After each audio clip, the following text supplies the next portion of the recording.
জাতীয় বিশ্ববিদ্যালয়ে ভর্তির সুযোগ পাওয়ায় আপনাকে অভিনন্দন। তবে ভর্তি প্রক্রিয়া কিন্তু এখনও শেষ হয়নি। চূড়ান্তভাবে ভর্তি নিশ্চিত করতে কিছু গুরুত্বপূর্ণ ধাপ বাকি আছে, আর সামান্য ভুলেই আপনার সুযোগটি হাতছাড়া হয়ে যেতে পারে।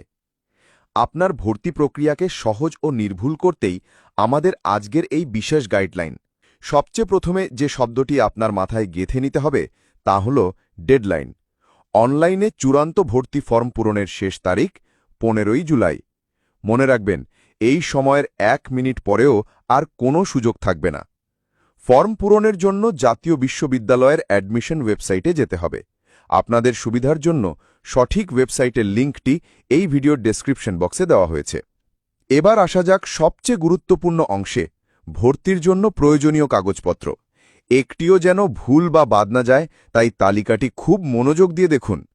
ভর্তি নিশ্চিত করতে যে সকল কাগজপত্র লাগবে: অনলাইনে পূরণ করা চূড়ান্ত ভর্তি ফর্মের প্রিন্ট কপি, আপনার এসএসসি ও এইচএসসি পরীক্ষার মূল রেজিস্ট্রেশন কার্ড এবং অ্যাডমিট কার্ড, এসএসসি ও এইচএসসি পরীক্ষার মূল মার্কশিট, জাতীয় বিশ্ববিদ্যালয়ের ভর্তি পরীক্ষার প্রবেশপত্র, আপনার পাসপোর্ট সাইজের রঙিন ছবি কলেজের নির্দেশনা অনুযায়ী, আপনার জাতীয় পরিচয়পত্র বা এনআইডি অথবা জন্ম নিবন্ধন সনদের ফটোকপি, কলেজে নির্ধারিত ভর্তি ফি জমা দেওয়ার পর পেমেন্ট স্লিপের মূল কপি।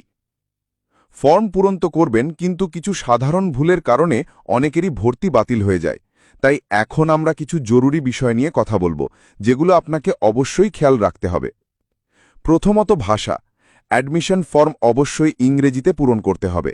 বাংলায় লিখলে প্রিন্ট করার পর বাংলা লেখা দেখা যায় না। দ্বিতীয়ত, আয়।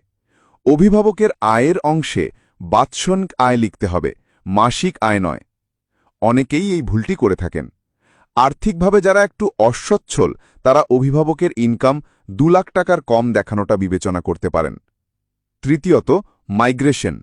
আপনি যদি পাওয়া বিষয়তেই সন্তুষ্ট থাকেন, তবে মাইগ্রেশন অপশনে অবশ্যই নো সিলেক্ট করবেন। ইয়েস সিলেক্ট করলে মেধার ভিত্তিতে আপনার বিষয়ে পরিবর্তন হয়ে যেতে পারে। মনে রাখবেন, মাইগ্রেশন তখনই হবে যখন আপনি আপনার বর্তমান আসনে ভর্তি হবেন। ভর্তি না হলে মাইগ্রেশনও হবে না, আপনার আগের আসনটিও বাতিল হয়ে যাবে। চতুর্থত, ভুল ধারণা। অনলাইনে শুধু ফর্ম পূরণ করলেই ভর্তি নিশ্চিত হয় না। এটা একটা খুব বড় ভুল ধারণা। ফর্ম প্রিন্ট করে নির্দিষ্ট তারিখের মধ্যে কলেজে অবশ্যই জমা দিতে হবে, নইলে আপনার সিট বাতিল হয়ে যাবে। আর সবশেষে, রিলিজ স্লিপ।